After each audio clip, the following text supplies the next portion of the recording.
Welcome, traveler.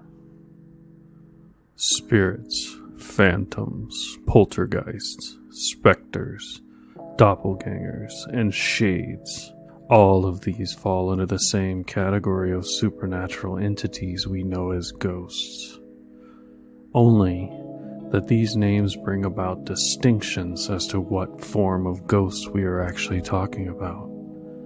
It is said that despite all the forms of ghosts are known to take, not every one of them is sinister by nature. There are benevolent spirits, those that watch over their living families. There are ambiguous ones, those that serve as omens of approaching death, but don't cause it themselves. And finally, there are those that are just 100% utterly evil. It is believed that wraiths belong to that type. In the simplest sense, they are ghosts, souls of people who were once living among us. Yet they are remarkably distinguishable due to their inherent malevolence that fosters in most of their kind. A wrathful fiend of Scottish folklore, wraiths are hungry to see people suffer.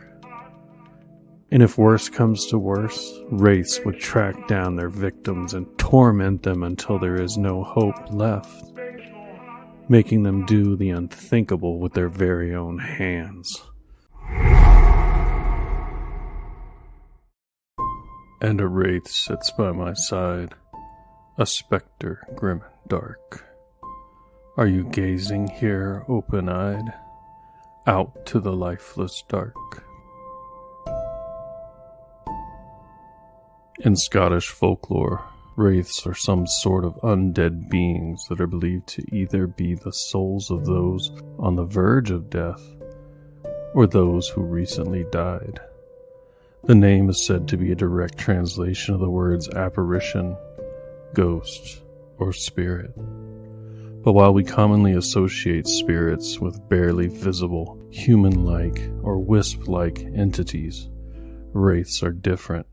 Grotesque, in a way, wraiths markedly depart from our idea of ghosts, instead bearing more resemblance to the Grim Reaper, appearing more like dark skeletal figures that are draped in ragged cloaks and can be found in dark places, such as boneyards.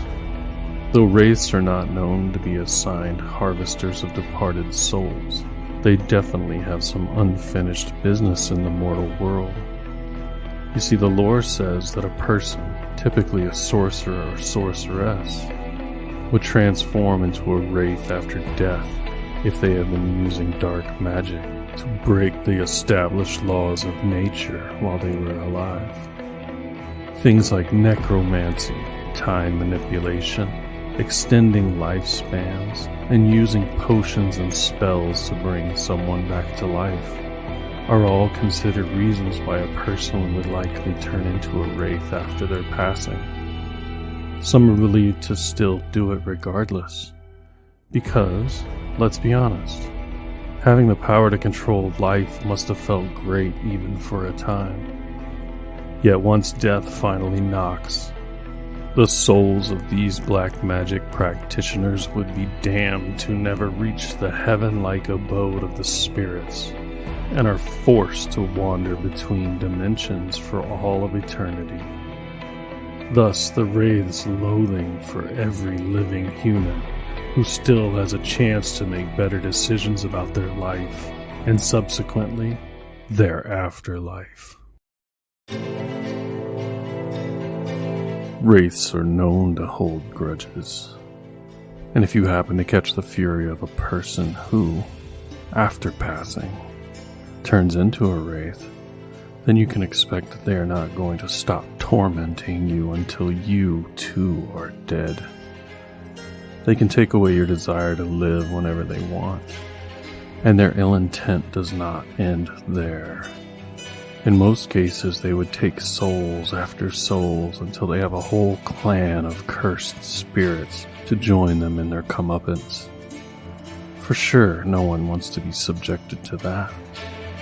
Yet there is no shortage of reasons why a wraith might be after you, or your soul, regardless if you are strangers.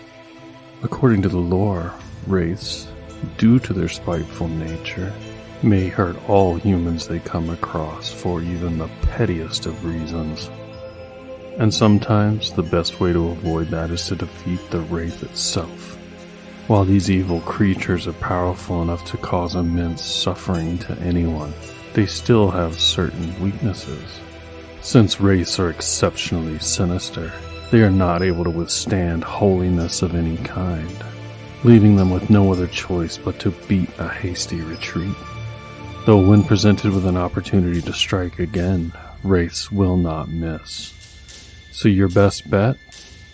Kill the formidable foe. If wraiths ever went into a fight and had to fall back, they would be intensely maddened, and this would cause them to bring upon their wrath to the world, stealing the hope and will to live from entire communities. So in most cases, it is a matter of who wants to outlive the other. And if you ever land in that situation, silver weapons can help you. Some say that silver burns the skin of wraiths if they happen to have any. Moreover, a stab to the side of a wraith's upper body can do the job. And if you want, you can add a little prayer just for good measure. But what do vengeful spirits mean to you? We want to know. Thank you for taking this journey into darkness. My name is Sid Myers, and this is Lore Thrill. Sleep tight.